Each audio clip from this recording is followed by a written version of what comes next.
What's up, everybody? Welcome to my presentation of my final paper for my Introduction to Communication Theory class this spring semester in 2019. I will be mainly overviewing the points I made in my final paper. There will be a few points where I will be sharing pieces of that paper as well. Table of contents. So the first slide is the title screen. Second is the table of contents. Third is the introduction. Fourth, theory definition. Fifth is the approach the theory takes. Sixth is author background. Seventh is the current theory status as far as where it is today and who's using it, the heurism that it has so far. Eighth slide goes over the 7 criterion theory evaluation. It's a well-known and well-used theory evaluation developed by the communication theory group.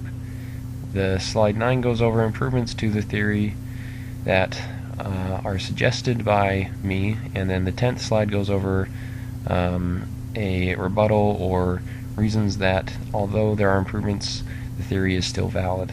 The 11th slide is conclusion or restatement, and slide 12 is the bibliography.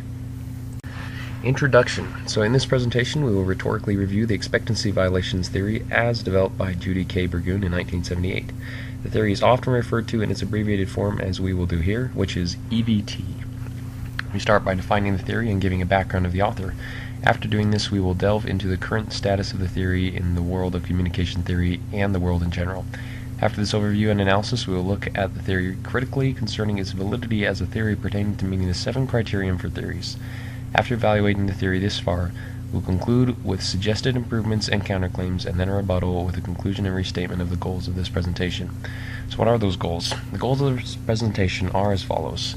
First, to prove the longevity and continued value of the theory. The second is to prove the strength of this theorem as a sound and accurate theory. The third is to show the potential of the further pursuance of the theory throughout time despite criticism. Theory definition. So what makes up EVT? The basic assumptions of EVT are that expectancies drive human interaction, expectancies for human behavior are learned, and that people make predictions about nonverbal behavior. The main tenet of the theory is proxemics, which was developed, or rather furthered, by Edward Hall, most significantly in his first work in 1992. The theory terms include expectancy, which West and Turner define in their book as the cognitions and behaviors anticipated and prescribed in a conversation with another person. Communicated reward valence is defined well and simply as the positive or negative notions someone assigns to a person's attributes based on either pre or current or post-conversation assessment of the individual's traits. Violation valence is defined by Burgoon as, quote, the perceived negative or positive assessment of an unexpected behavior, end quote. Arousal has been defined clearly pretty well in my final paper as the essential arousing of a person's interest or attention due to violation of expectations causing the person to use different mechanisms to cope with the violation. There are 2 types of arousal, cognitive and physical. And finally, threat threshold. Easily defined, Burgoon describes this somewhat to the effect as the following description. Threat threshold is the amount to which one will tolerate a violated expectation. So what approach does this theory take? There are several different scientific approaches and theoretical approaches. This theory is empirical, scientific, and positivistic in its approach because it focuses on determining set factors of interactions and predicting the results and outcome in those interactions.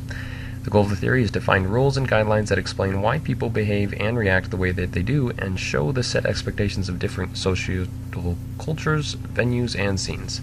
This provides a schema to incite more inter- and intra-cultural understanding instead of miscommunication and arguments. Now, while some may argue that the approach is qualitative or interpretive based on the theory, collecting data from different sources that are abnormal and finding a way to fit them into the theory, it's important to note that the theory still determines set norms and rules for communication in integrating these different sources and surveys data that it's collected. The theory does not remain without educated opinions about general rules for these general circumstances, these being more commonly known as predictions, leaving the theory empirical or positivistic in its approach. So to give you a background of the author, I'm just going to quote what I share in my final paper. I'll leave a link to the final paper in the end of the video for you guys, by the way. So Judee K. Burgoon developed EVT in the late 1970s. She has been a part of the communication theorist community for a while before the development of the theory, having attended schooling for a degree in communication and educational psychology. She states that she has always been intrigued in studying communications by, quote, things that are counterintuitive, and, quote, the idea of the theory is that there are occasions when it may actually be beneficial to violate, end quote. Now, interlude, a little bit of my own commentary here. That was pretty groundbreaking at the time because most of the communication theorists believed that violations in communication resulted in negatory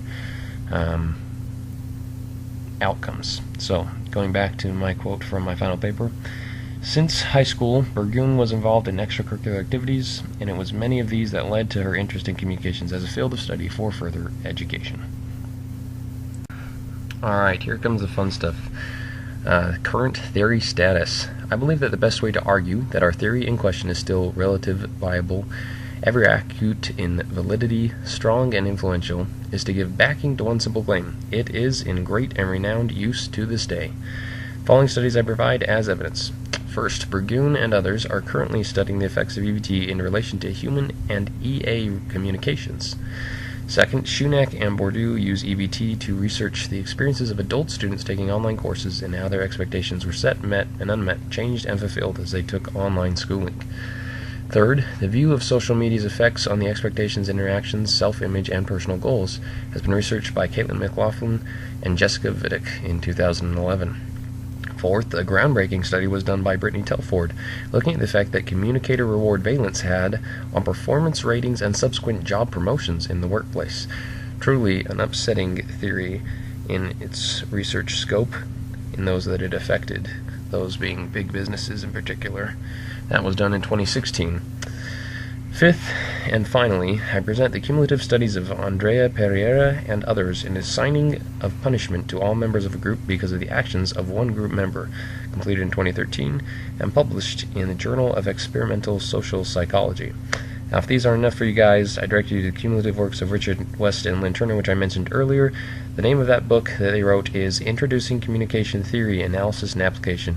They just came out this year, 2019, with their 6th edition of that. Here, in their teaching of EVT, West and Turner implement the use of over a dozen viable sources to prove heuristic strength in Burgoon's theory. Pretty strong standpoint for that theory to stand on, West and Turner.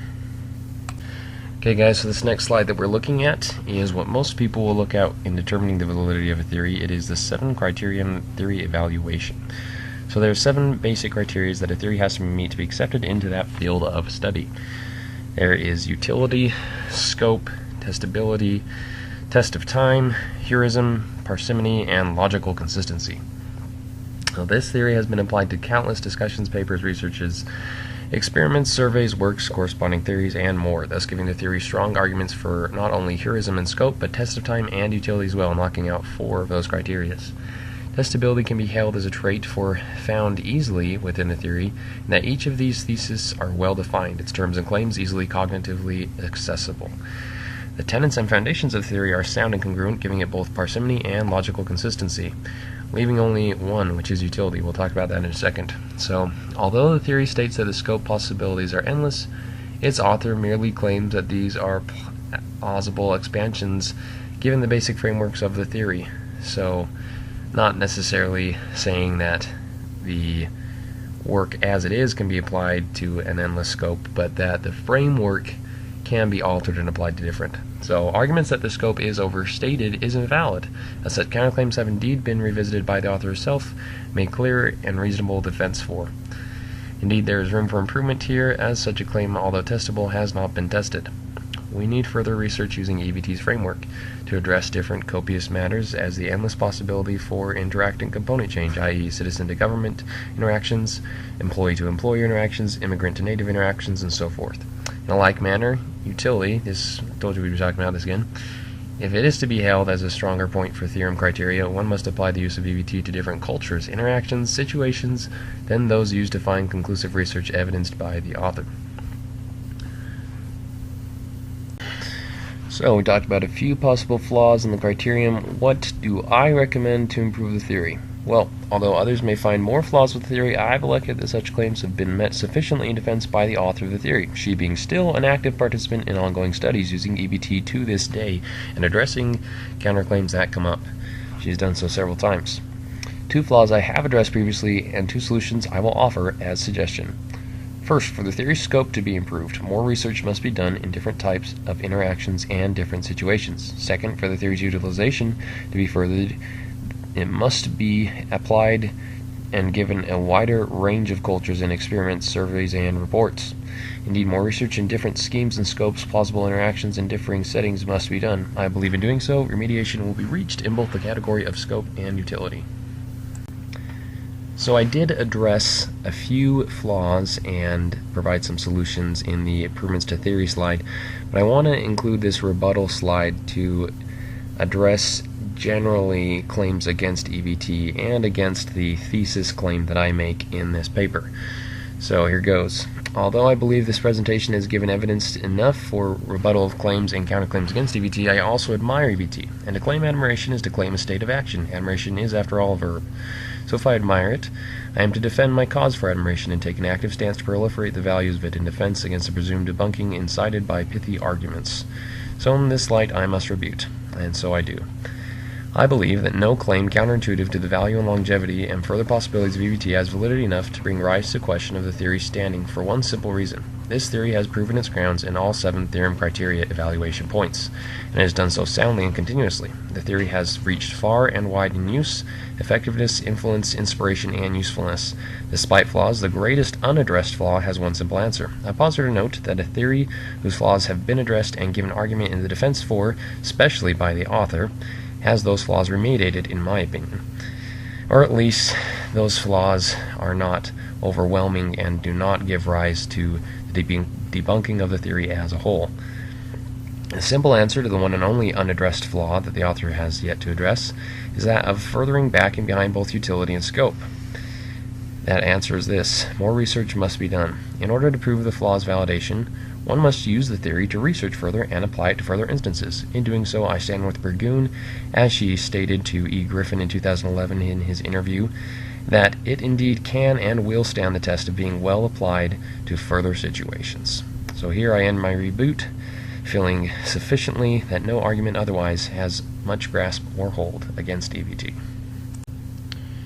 In my rebuttal, I feel I have addressed concerns enough. In this slide, I simply recount the findings of evidence I have reviewed for my conclusion over many rigorous hours, days, weeks, and even months for this theory. Those findings are as follows. EVT stands as an honorable, time-proven, currently valid, multifaceted in utility, far-reaching in influence and scope, harmonious and parsimonious, strong and inspiring theory.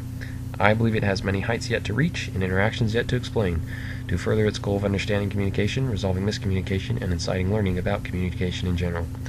EVT has done well in proving and providing frameworks for understanding reasons for miscommunication and making predictions about further communication in general. It is an asset to its field and to all the world. Alright guys, that concludes our presentation. Thank you again so much for watching through to the end.